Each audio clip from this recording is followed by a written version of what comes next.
ओम मंगलम भगवान विष्णु, मंगलम गरुड़ध्वजा, मंगलम पुंडरीकाक्षै, मंगलाय तनयो हरि।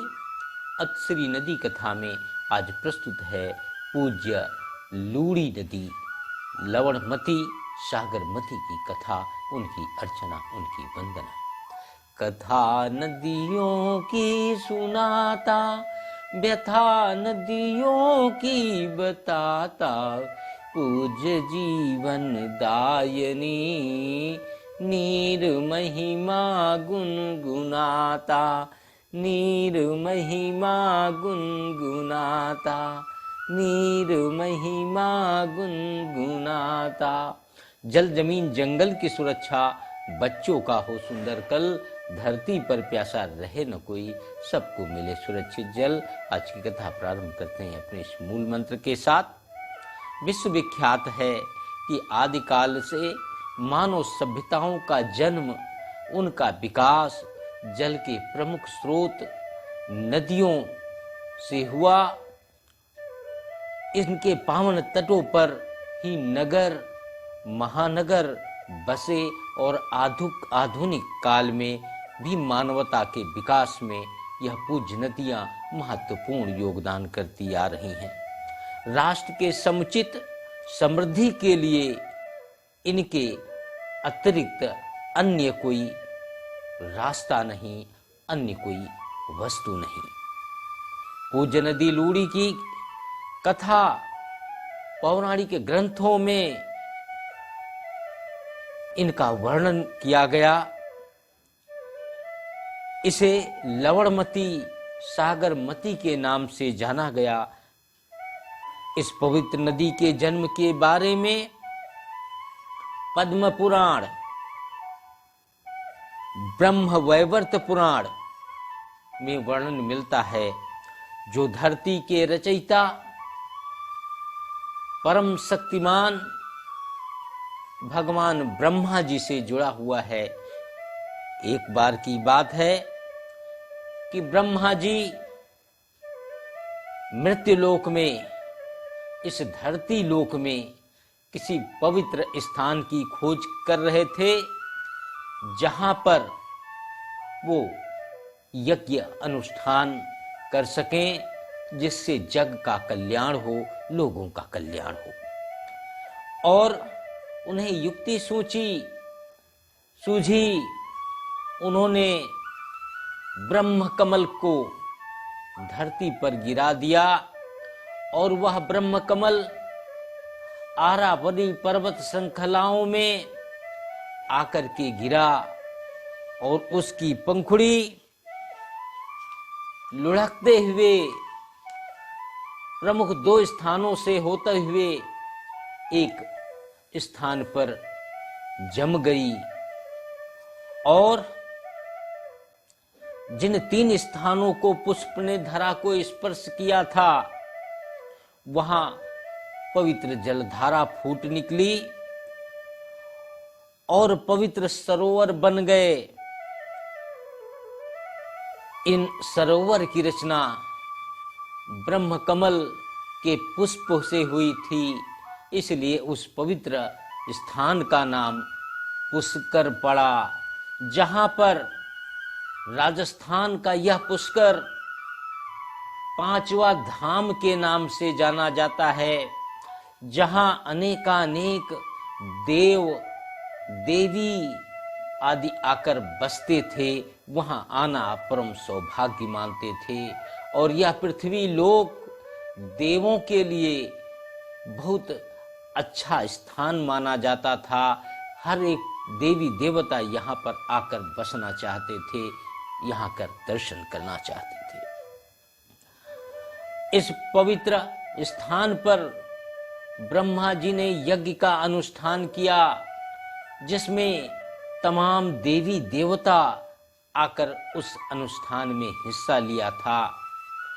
और इसी कारण पवित्र पुष्कर में 400 मंदिरों की विशाल महिमा गाई जाती है, दर्शनीय स्थल बने हुए हैं। और पुष्कर को इसीलिए मंदिरों की नगरी कहा जाता है। ब्रह्मा जी के यज्ञ के अनुष्ठान के फलस्वरूप यज्ञ कन्या लवणमती का जन्म होता है, जो पूज्य नदी के रूप में परिवर्तित होकर उनकी जलधारा आगे बढ़ चलती है। पूज्य नदी का उद्गम राजस्थान में स्थित आरावली पर्वत श्रृंखलाओं की नाग पहाड़ी से हुआ, जिसे पुष्कर झील से माना जाता है। और पुष्कर झील का यह मनोरम स्थान, दर्शनीय स्थान, जहां विश्व के लाखों करोड़ों लोग आकर दर्शन करते हैं और हर की इच्छा होती है कि वह पुष्कर के मेले में जाएं। वहां के राजस्थानी रंग बिरंगे परिधानों से सजे हुए ऊंट, उनकी दौड़ जग प्रसिद्ध है, विश्व विख्यात है, जहां पर देश तो क्या समस्त विश्व के पर्यटक अपने जीवन में, जिन्हें प्रकृति से प्रेम है, जिन्हें मेलाओं में रुचि है, जिन्हें आने जाने की रुचि होती है, वो पुष्कर मेले में अवश्य जाते हैं और वहां विदेशी सैलानियों का तांता लगा रहता है। ऐसी परम पूज्य लवणमती नदी, जहां पुष्कर जैसा प्रसिद्ध मेला लगता है,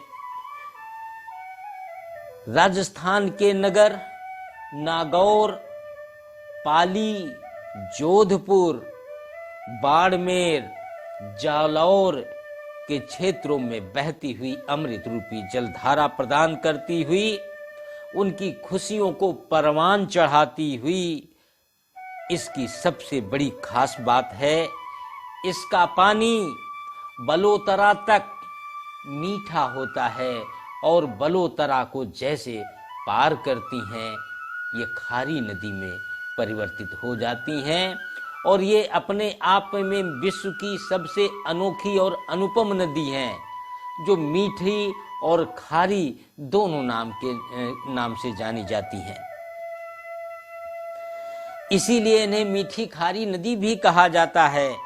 इनकी सहायक नदियों में लीलड़ी, सुकड़ी, बांडी, मिठड़ी, जोजड़ी, जवाई, सगाई आदि के जल को समाहित कर 511 किलोमीटर की यात्रा कर रण में, कच्छ के रण में विलीन हो जाती हैं। और यह एकमात्र अनूठी नदी इसलिए भी है कि यह किसी नदी में नहीं समाती, यह किसी सागर में नहीं समाहित होती, यह कच्छ के रण में स्वतः सूख जाती हैं।